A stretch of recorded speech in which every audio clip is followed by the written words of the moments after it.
আসসালামু আলাইকুম।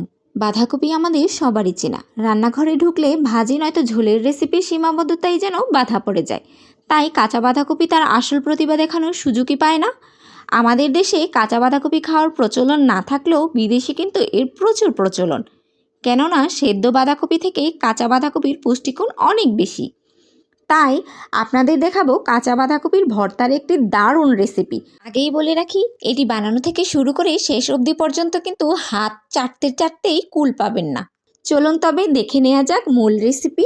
প্রথমে বাঁধাকপিগুলো ধুয়ে যতটুকু সম্ভব কুচি কুচি করে কেটে নিয়েছি। অন্যদিকে কিছু ডাল ও আলু লবণ দিয়ে সেদ্ধ করে নিচ্ছি। অল্প কালো জিরা হালকা করে ভেজে পাটাতে গুঁড়ো করে নিচ্ছি।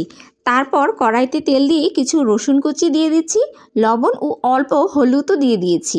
সঙ্গে দুটি শুকনো মরিচও ভেজে নিচ্ছি।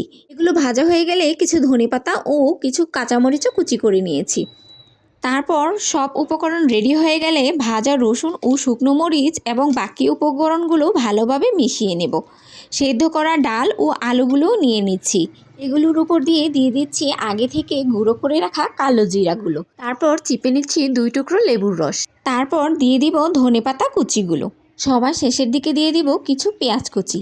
তারপর এমন মাখা দিব সব মিশে যেন একদম মাখো মাখো ভাব চলে আসে।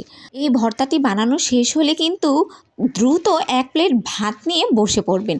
যতবার মুখে নেবেন ততবারই কিন্তু ভিন্ন ভিন্ন স্বাদ অনুভব করতে পারবেন।